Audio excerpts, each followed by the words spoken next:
everybody, and welcome back to Time of the Whovians United. Today, we will be reviewing episode 8, The Haunting of Villa Diodati. As always, you will be joined by me, Corey, George, and Farron. But today is a special day because we have a returning guest, but they've changed their name. So, returning guest has changed their name. Please reveal yourself. Hello, this is Elliot. You guys might remember me as the Weekly Rant, but the name is now Hakuna Matata. Had a bit of a branding change. I'm pretty sure I mentioned in the last review I was in, but that's all You taken did, effect now. Yes, Regeneration. Hey. Yes, official regeneration has God. taken place. I've got to say that is a wonderful phrase. Would you like to explain to the Wow, God. audience? Would you like to explain to the audience the slight changes to your channel and the new direction you're going in? Sure. I think you've saved that joke, haven't you? As soon as you knew I was Hakuna Matata. That's been weeks. Yeah, Well done, Corey. I've been waiting weeks for this. Yes, so basically the channel has now become a diversity in film and TV discussion channel. So just changing the focus, talking about diversity. I wanted to help people to better understand the importance of diversity in film and TV. So not that I sit here being the high horse know-it-all, but I just want to give my thoughts and feelings and as to how I think diversity benefits us all. That is excellent. Yeah, I really like that. So we'll get straight into the review with our initial thoughts. So Hakuna Matata, lead the way. Great. So my initial thoughts are that I thoroughly enjoyed this episode, I have to say. I thought that it was lovely and suspenseful. I don't usually kind of get scared or jumpy by horror things, but there were a few things in it, so I was like, ooh, that's interesting. What's going on here? I think that the mystery was really well built up. It brought me in. I wanted to find out what was going on. I loved the changing of the rooms in the house and everything. I thought that was great. And then once the Cyberman dropped in, the pace of the episode really picked up, and it was, we were kind of really heading towards something. So I really like that, and I'm happy to see that the next episode is following on from this. Finally, episodes are linking more together. Awesome stuff. George, how do you feel? So I'm not going to be high on my initial thoughts as the last few weeks have been. As per usual. Shut Thank up. the No, Lord. you improved last week, to be You did. fair. Okay, yeah. We- I will bow. For this week, I will say a brief sentence that I'm going to copy from Farrow's, and I'm also going to say kind of like words to how I feel about the episode. So let's start. I feel filling, interesting, gripping, terrifying, consequences, open-minded. That's what I've written down. And I'm going to steal this from Farrow's. The first half was really solid, but the Simon felt a little goofy. And that's true. I mean, you guys, spoiler alert, you guys don't agree. Sorry, guys. Sorry for the suspense. But I thought... Oh, bloody hell, thanks, George. Thanks for that, mate. God. I couldn't wait to share my You've ruined positive the opinion moment. with the public. You've ruined God. the revelation. Well, we'll have to Carry on. You know what? We're going with this. Carry on. continue. When I sat down and watched the first half, it was like, Jesus, this felt like kind of like classical, just normal Doctor Who. I don't know what a normal is, but it's quite experimental. I enjoyed it. The time, also, I've been researching for a film I did quite a while ago about the sort of time and the language because I like studying that at school. But yeah, I really enjoyed it until obviously the Simon came. I was like, I wasn't expecting this. Oh, I know what Corey's going to I was not expecting this. I just walked myself into that. Yep. It kind of like later on, I just couldn't take the Cyberman too seriously in a few lines and just some actions, but that's just me. But I enjoyed it. This is 100% episode out of all the series 12 episodes that I need to rewatch because I don't really have 100% thought of it because I was on call with Farron and Corey about opinions. I was like, I actually don't know what to say. I feel ashamed to be a Doctor Who fan. Anyways, I'm not going to talk anymore because I'm being a Farron and talking for ages. So, Farron. Yes, Farron. God, off with thanks. it. Oh, Surprise yes. us, Farron. Yes, Surprise I'm us, going please. to Please surprise you us, all. because the surprise has been ruined. But continue. Okay, I'll I'm sorry. not surprise you all with the revelation that I actually enjoyed this episode. I thought it was good. Farron liked a Doctor Who episode? Shut the hell up. No. No. Let This it- isn't right. Nothing's right here. What's going on? Oh God. But yes, no. I actually liked it. I didn't think it was great. I didn't think it was terrible. I for the first half, I was a bit like, yeah, this is like average. This is good, but it's like, yeah, it's nothing special. I was like, it's just one of those filler Doctor Who episodes. Then the Cyberman came in, and everything kicked into high gear for me because I was like, bloody hell, Cybermen. In case you didn't know, I love the Cybermen. My favorite Doctor Who villain, definitely.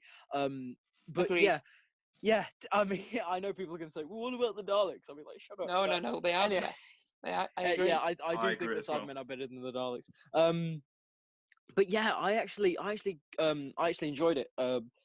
And I did think the historical setting was very nice. I thought it was a very cool setting, and I did like the idea that the Cybermen like inspired Frankenstein. I thought that was a pretty clever idea. But yeah, so yeah, I enjoyed it, but it was nothing special for me. It wasn't amazing, but it was good. Excellent stuff there, Farron. So me, well, I thought, wow, that could possibly be one of the best, or if not the best, of the series. Definitely, in terms of her whole era, could be yes. I really enjoyed that. I went through the whole episode thinking, I like this, I like this, I like this, and then as Farron said, Sadman turned up, kicked into high gear, and I thought, wow. I thought it was eerie, suspenseful. There was a lot of tense and a lot of tension and mystery. I just really enjoyed it, and I really was engaged with the whole storyline. Started off quite spooky and scary and tense, and then he turned up, and it got quite exciting and mysterious. So yeah, I really liked it. Really liked it. Could be the best. We'll see how I feel afterwards. So we'll move on to the characters and villains. Hakuna Matata. Right, so I think for me, this might be my favorite episode for 13. I thought Jodie was brilliant, and I think the writing for her was fantastic as well. Her speech at the end, silencing the three companions, I was like, I literally actually turned around to my girlfriend and was like, finally, I've waited for 13 to do something like this.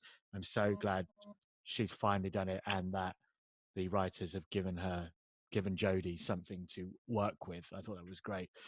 And it kind of harkens back to why I always feel that Eccleston is my favorite Doctor, because his darker moments that he has always genuinely excite me. And so seeing that here, I thought was brilliant.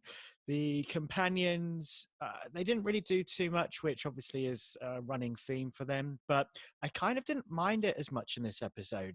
I feel that they were still involved enough along with the side characters. I kind of feel that both the companions and the side characters' involvement actually in this episode was enough for this episode.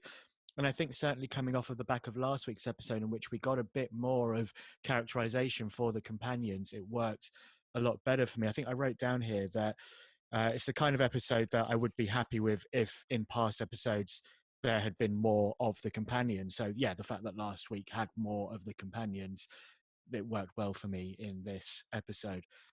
And the side characters, yeah, I mean, they didn't do too much for me. It was cool, like the people who they were, the people, what they have given the world from their works.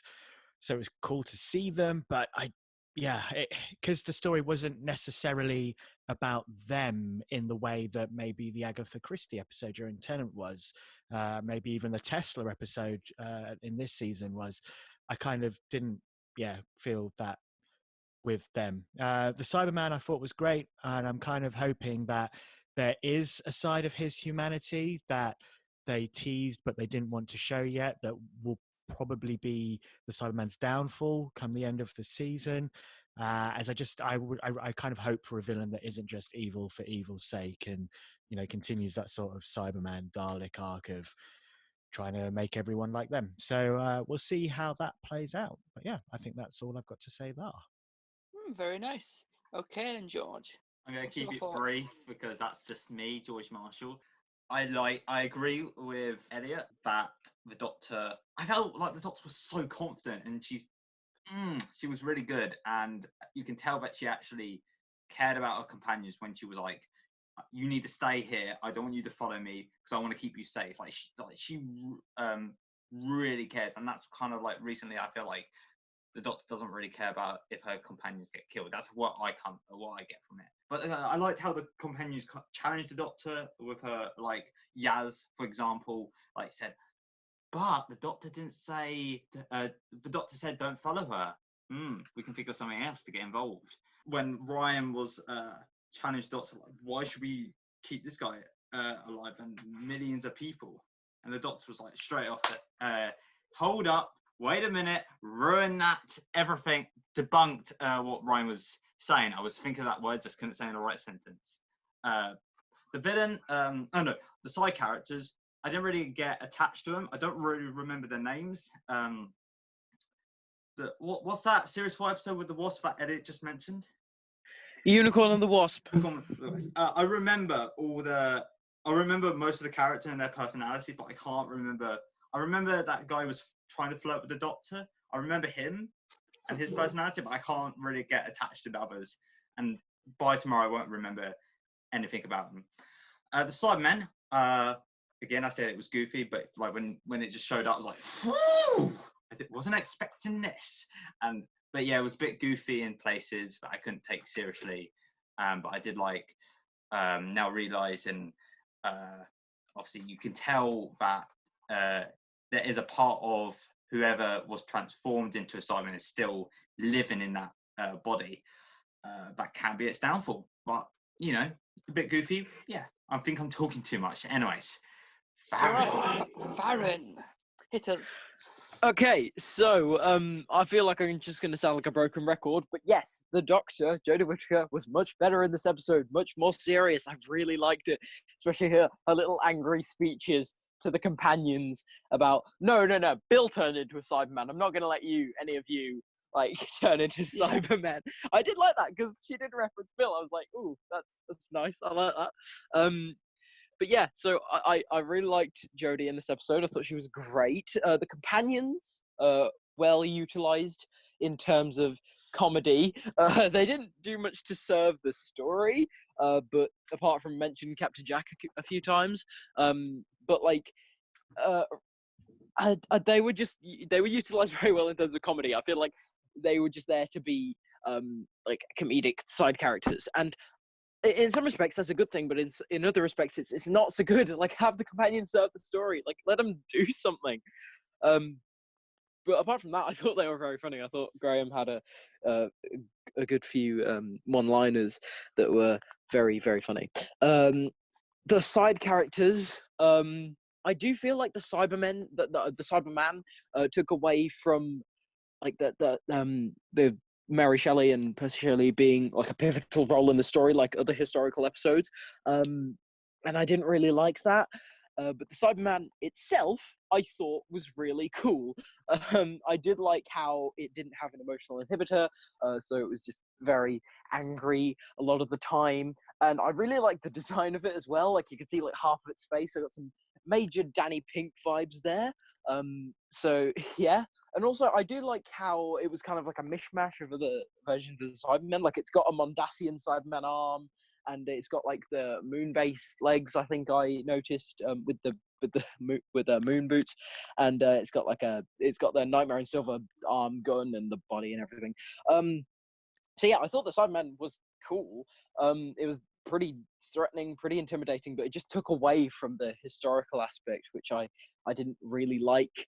So yeah, those are my thoughts on the characters. Very interesting. For me, I agree on a lot of your guys' points. I'll just go through a few of mine. So the Doctor, yeah, love the dark aspect. Look at how well she controlled the situation, and she was like, yeah, I'm gonna be on my own. You guys be safe. I don't want you to come with me. I want to sort this out on my own. I like how she was torn. She had a big decision to make, and no matter what it was going to be a bad ending no matter what. So she had to choose between the two, and she tried to do it a different way. You know, she took out the Siberian from Percy and brought it into herself, and then thought that would be clever. Then realised actually that's not really done very much apart from save his life. I've still got to give it back. So I loved how she again fought against the companions. You know, they were like, well, surely Jack said, do not trust him, don't give him what he wants, and you're doing that, so stop it. And she's like, well, no, because this guy can't die. But if I give a Cyberman Siberium, the universe, you know, is at stake. So what do I do? and she had to really fight for her decision and put her foot down and decide what she's going to do. And I loved how she took that control. The Cyberman, I loved the human aspect, how obviously how it wasn't complete, how we saw the face and the human aspect. We loved that. I like the voice, how it wasn't completely robotic. You got a bit of the actual human voice in there, so you really get to feel that human aspect behind the metalwork. You can see it, you can hear it, you can feel it. You kind of saw a little bit towards the end. Obviously how it is without its emotions, whether or not you kind of use that against them all at the end. He might have done that. The side characters, they were there obviously for the plot of the story. I don't know much about them. I know the names, obviously, Mary Shelley, Percy Shelley, Lord Byron, Claire Claremont, and then the French dude, don't know his name, but they were there for the plot, and they was all right. The companions, they did their bit. I liked, like I said, how they stood up against the Doctor and tried to make the right decision and sort of fought with her on that. So that was cool. So moving on to the random section. Hakuna Matata. Anything else you want to mention you've not done so far? I don't know. I think I liked what Farron was saying about the Doctor definitely referencing back to Bill and even to Danny as well, because Capaldi lost 2 companions He to did, the Cybermen. He really did, yeah. But nobody cared So, about Danny, so everything well, was fine in that aspect. Clara did. Oh yeah, but it just, No, I know what it's you just like, mean, I yeah, know what you mean. Clara, you stay over there. You don't really Yeah. care about him, do you?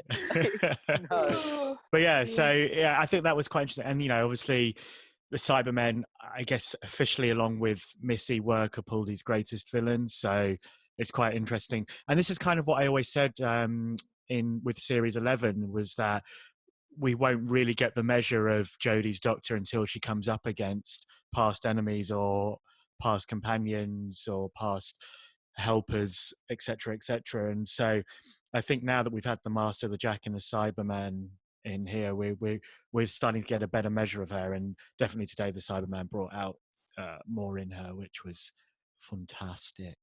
Okay, excellent. George, anything much else to add? I'm going to pass. Yeah, No. okay, Farron then. Farron, any more to add? Okay, so I really didn't like how this episode felt like a mishmash of like other episodes of Doctor Who, notably like Hyde and Rose, and there was a bit of what else was there? There was another episode that it reminded me of, like Unicorn and the Wasp for good measure, and also like it just felt really weird. Like, do your own thing. Like, stop trying. Like, the intro was literally almost exactly like the intro to Hyde, and also second cold open in a row, which is really weird. But like I missed the first minute of the episode, but the pre-titles was literally just it was the same as Hyde in terms of like they open the door and then they're like who is that, and then it's the Doctor and the companions, and I was like, it's just Hyde. And especially when they said oh yeah, this person is glitching through time or whatever, I was like, okay, I may as well have just gone back and watched Hyde and for the last half an hour stuck a Cyberman action figure to my TV, and then it would have been the same episode. Pretty much. But yeah, and also there were some very Avengers like moments. Obviously there was the part where the Cyberman was like, "We are inevitable," and I was like, and I am the Doctor. I was like, bloody hell. But also when the Cyberman was about to shoot the Doctor, that reminded me of the part from the first Avengers movie when Loki tries to manipulate Tony Stark's mind, but it doesn't work. And I even said the quote to myself. I was like, performance issues, it's not uncommon. 1 out of 5. But yeah. And also the bit where the Cyberman got shocked with electricity and he got recharged reminded me of that bit from the first Avengers and in Endgame when Thor like charges Iron Man's suit with his electricity. And I was like, you're just ripping off the Avengers. It was really weird. But yeah, those were my random thoughts. Mm-hmm. Well, 2 of my random thoughts got spoiled, but it's fine. I was going to mention the Endgame. God, we're spoiling everybody's opinions. Well, we've got a lot. I think it's just good that we all picked up on these things. We know it's small, so it's just a good thing how we did that. So yeah, the Endgame reference. We are inevitable. Love that. which kind of partners up with a snap at the start. You know, the snaps. That's two references to Thanos and Marvel. Oh God. Yeah. Right. Yes, but I like the ghost aspect. Those two the ghosts at the start. I just love the scenes where the ghosts were appearing and disappearing and just absolutely creeping the hell out of everybody. It's like the tension in my house was so funny because everyone's like, oh my God, they're going this sort of direction, are they? Well, anyway, it is time to get to our favourite part of the review. So it's time to say it's time for Oh, the cringe cringe of of the the week. Yay! That's never we gonna did get it. old. Kind of worked today, didn't it? Kind of. We've Kind of. decided. I think we've the decided, charm is in the fact that it doesn't work. Sure. precisely. We've decided. At least that's what we do it- like to think. We're just going to do it however it works out, and it's fine like that. Fair So enough. then, Hakuna Matata, any particular cringy moments for you today? I didn't have any particular cringy moments. I just felt a few of the lines delivered by Tosin didn't work for me. It kind of felt at times he was struggling with the accent again, which is so mightily a shame because I love Ryan as a character. And yeah, I'm not going to go into Okay. it too much, but yeah. All right, yeah, sure. George, any cringy moments for you? There's one. I feel like a Farron from Spyfall Part 2. It's when the Cyberman, the lone Cyberman was screaming. "Ah!" I don't know what he said. Like, ah! Oh yeah. I was like, oh God, this brings me memories of just the Master saying "Doctor." So yeah, that's my cringe of the week. Okay, Farron, any for you? Yes, I did have certain cringe of the week. It was when the Cyberman got charged with electricity, and then he looked at his gun and he clenched his fist, and he just went, "That's better." I was like, "What?" It was just that This one is line. what I mean. It's like, "That's better." I was like, "Yeah, I bet it is, mate. Bloody hell." I don't know. Okay, I've got two. I'll mention the first. You've one got was two. Bloody hell. Well, it's not, well, I don't know. It's just two things I thought was kind of funny. It could be cringy. I You don't never know. have two cringes of the week. This is different. This is different. Again, this is We're all being Zygon. different this week. God, think we're all the last time Zygons. I think it was probably the Spyfall Part 2. I had a number of ones, but anyway, I'm gonna mention. You know when the French guy obviously wanted to have a fight with Ryan, and he put his fists up, started flapping about, and then put his fists up, and sort of Yeah. cowardly. I don't know. That I was did quite like funny. that one line though, where it was like, and I presume Mr. O'Brien will be your second man. It was like, no chance. Cheers, No. mate. And then it was the other one was when Graham at the very start was explaining that they left the carriage, far down the road. It was in proper like a posh accent. He tried to get the right words to try and fit the time. It was trying really hard to say like that sort of language to try and make him sound from the right time period. I thought that was quite funny. Maybe cringy, I don't know. So, are we going to agree on one for this week? I think the Cyberman. Yeah, I think I the think the Cyberman Cyberman. going, that's better. Cyberman. Yeah, sounds good to me. Cyberman. So to recap, we had Spyfall Part 1 was Snap. Spyfall Part 2 was Laser Shoes. Graham's Laser Shoes. Number 3, Orphan 55 was Farron. Benny! The Tesla episode was Yaz tipping over that bread basket to stop the skifer. There wasn't any for 5 or 6. Last week we agreed on Jodie Whittaker in general, I believe. And then this week we've gone with Yes, we the did. Cyberman. The Cyberman. Okay, so. Oh, I just can imagine Jack sent me a video that he was going to upload ages ago, and it's just him dancing like a Cyberman. That's just in my mind now. Wow. I'm going to put that in the That's video. amazing. Yeah, put that in the video. No. Okay, so to wrap up, time to answer the most important question. So, Hakuna Matata, fail or no fail? No fail. Very easy, that one for this week. I really enjoyed this episode, and I look forward to the final 2 episodes with 3 episodes all linking up into one amazing story. Great, that's 1. So, George, fail or no fail? It's a no fail, not a competent one, because obviously I said it started off really solid, then it was a bit goofy and it had some great moments. So it's definitely not a fail. It's not even close. I think it's like a more or less, say, average, good good one. Yeah, it's not perfect. I know you said it'd be like, this is a 10 out of 10, guys. This is great. I would say it's like a 7 or 8. But Good, that's 2. Farron, fail or no fail? Please help us out. Fail or no fail, unmute Farron? yourself. Has he disappeared? Is Oh, he no. now a ghost? Aaron has lost the building. I Oh, was gonna say sorry, lost the building. sorry. Oh, yeah. Technical Yeah. difficulties. Technical difficulties. We thought you became a ghost, Farron. Maybe I did. Maybe I was that maid. Who knows? Can Yeah, you I make just wanted to give Bradley Walsh a little fright. Anyway, yes, it definitely wasn't a fail from me. I thought it was a pretty good episode. Nothing too amazing. It wasn't the best out of the series. But yeah, it was pretty good. Why don't we have a middle rating? Why do we just have did it fail, did it not? That's just to make it more difficult. That's whose something idea we should was do this? for the last 2 Yeah. episodes. Whose idea was this? It was mine. Oh, George's come on, idea. George. Bloody hell. Yes. So then, to make it a full house, that's what, like, was it the 3rd full house? It's like, I can't remember which is the full house. But Celebration. it's another full house. I can't 4 believe out we of 4, actually no all agree. fails. This is That's so good. weird. It's a good sign. Hopefully, this Yeah. can continue for the final 2 parts. Hopefully, it Probably can not, though. continue like. Hey, have some optimism, please. I think we should add up all the total It is Chris of Chibnall. all He the is very episodes good. and see if this is a series, if it's a fail or not. Yeah. Yeah, We we will do should. that. We will Yeah. do that at the very end. So there you go, guys. That was our review of episode 8, The Haunting of Villa Diodati. We thought it didn't fail. Now this time I want to do something slightly different because I've realised I've been doing it wrong. The first thing we should do is thank our guest for being such a great guest on this review. Thank you so much. Thank you very much, mate. Thanks.